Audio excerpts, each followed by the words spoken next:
Christina and you're watching Proud Book Lane, and today I'm going to do my wrap-up part 2 out of 2017. I noticed that my last wrap-up was a tad long, like really long. Like it was longer than my captions, and my captions are usually long. So I thought I would change that. 15 books, that's a bit too much to talk for me, at least in a video. So I'm going to try to do every 5 books that I read. However, today it will be 6 books, or like 5.5, because I talked about Kaninjagan a bit in the last wrap-up if you watched that. Let's get started. I finished Kaninjagan by Lars Kepler, and it's a crime book and it's a Swedish book. I thought it was okay. I gave it 3 out of 5 stars. I did like that a tiny part of this book takes place in America. I did like the plot, however I thought it was too big and it went too slow. It's about Junalina and he's actually in prison, but the Swedish crime investigation has to call him out for help as people are getting murdered. A lot of different people,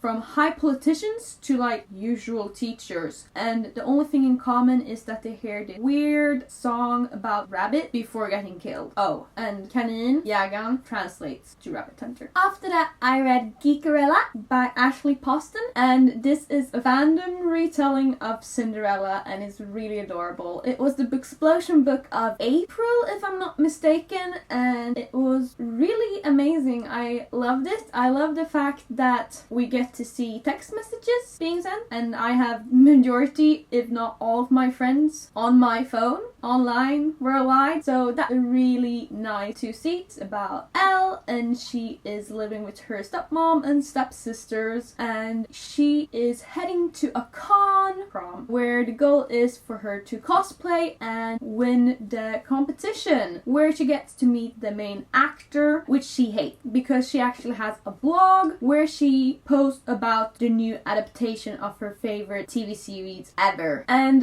the main character in that TV series is being played by Darian, which is another main character and another point of view that we could follow. And Elle and Darian accidentally start talking and things happen. It was a really sweet novel. I really liked Sage, who's kind of like the fairy godmother, I suppose. If you haven't read it, I would totally recommend. It's a lovely book about fandom, most of all, and about preconceived thoughts and ideas. I absolutely love it. As a fangirl, I could relate a lot, and I think you guys would too. After that, I read a book that I physically don't own, and that was Nevernight by Jay Kristoff. It's a dystopian fantasy, I suppose, or just a fantasy. It's about Mia, and she is on a vengeance journey. She's about to become a blade for the red shirt, which means that she will become an assassin if she survives and if she completes these weird challenges, or rather if she wins one of these weird challenges that happened on this red shirt. I thought it was okay. I think I gave it 2.5 out of 5 stars or something like that. I didn't really like some aspects of it. I had issues with the language and I had issues with how it was written, because it was written in a very like, here's a random fact that you might enjoy, or that might slow down your reading and that is of no interest for you at all. I can get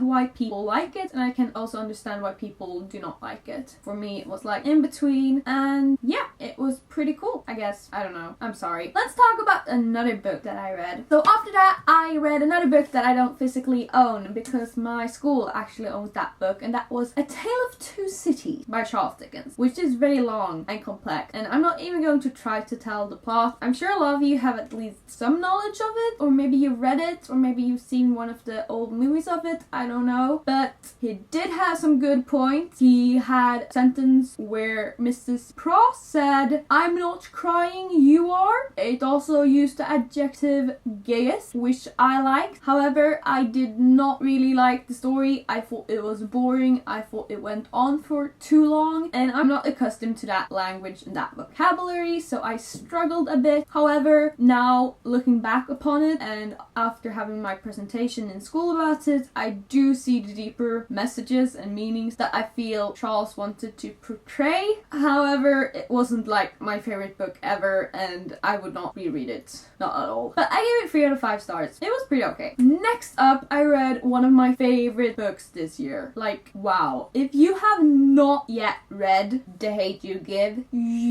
I'm sorry, but you have to read it. Okay, you don't have to. But please, if you're able to, to read this book. It's about 16-year-old Star. She has witnessed her best friend being murdered by a cop right in front of her, and this book is what happens after that and how the choices she makes surrounding her best friend's death and about how that affects her life and how it affects the neighborhood. It's a really impactful, insightful, deep, important, and relevant book. Like, people are being murdered by the cops, especially in America, because of their skin color, and that's not okay. And I feel like a lot of us with white privilege, we cannot really grasp how it is, especially those of us that are living in countries such as Sweden. We don't have a lot of police brutality, but we do have police brutality, and it's often centered around people of color. And I think wherever you live, you'll have people that are being oppressed by the ones with privilege, and this book really highlights that, and it makes you think, and I think it gives you a better understanding. And for some, it might be a realization that no group is monolith, and that even if somebody is a drug dealer, that person is still a human, that person is still somebody's child, that person might still be somebody's lover, son, daughter, friend, I don't know, he or she or they. Like, every human is a human, and it's so easy, especially in the world that we live today, to dehumanize people. Like, no, nobody deserves to get their life taken away from them, no matter what race, ethnicity, if they're a drug dealer or not. Nobody. I gave it 5 out of 5 stars, and please read this book. I'm so sorry, but my camera stopped recording, so I'm sorry if like setting and the light is different. I really apologize. But I was about to talk about my sick book that I read since last time. So after reading The Hate You Give, I read another one of my favorites this year. I already know it, and that was Under Rose-Tainted Skies by Louise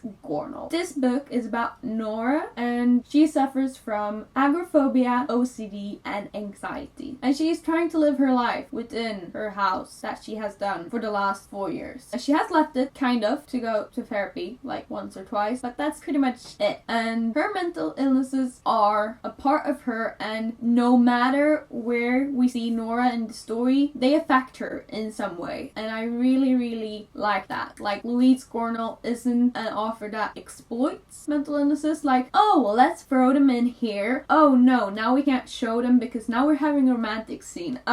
Nora, she has mental illnesses, and they are there throughout the story, throughout her life, and that's actually how most mental illnesses work. They aren't buttons that you can switch on and off. You can't just stop thinking or just start doing something else. They are a bit more complex and complicated than that, and Louise truly shows this. This book is so raw and authentic, and it just really resonates with me. So Nora is trying to live her life when suddenly the classic, a cute boy shows up. He moves in next door, and Nora is petrified because she does not want to see him. Like, no, she's not interested. She's interested in getting her food, and she's interested in living her life.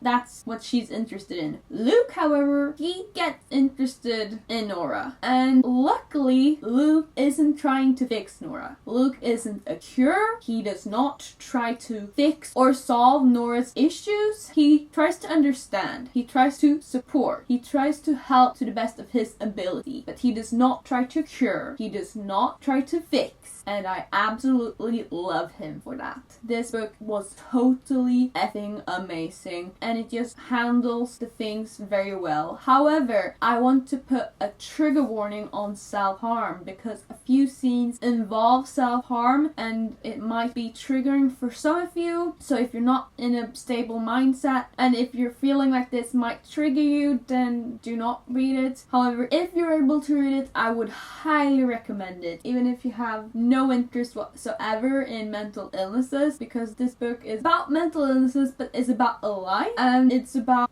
a love story, and we also get to see Nora's mother in this story, which is amazing. And as I mentioned earlier, we also get to see Nora in therapy or having therapy sessions, because usually, since she can't leave the house, her therapist or doctor comes to her place. If you haven't guessed, I gave it 5 out of 5 stars, which I think is pretty obvious. I read it just because Emma recommended it, and I'm very happy that I did, because usually I do not enjoy love stories. I usually despise them. I'm sorry. I just really have a hard time connecting with characters, but this time I didn't. I could relate to both Nora and Luke. I do not suffer from OCD or anxiety or agoraphobia, so I cannot talk about how well it's described here. However, I could really relate with Nora and some of her behaviors and feelings and thoughts. So for me, that was very liberating to know that I was not alone and to see that represented in a book. So please, please, please read it. It was freaking amazing, and it's definitely one of my favorites that I read so far. So yeah, those were the 6 books that I read since last time we spoke. If you have read any of these books, please tell me down below what you thought. Or if you haven't, tell me a book that you read these last couple of months that you truly enjoyed. I hope you guys enjoyed this video. Thank you guys so much for watching. Your support means the world to me. Have a great day /night / whatever part it is for you guys. Bye!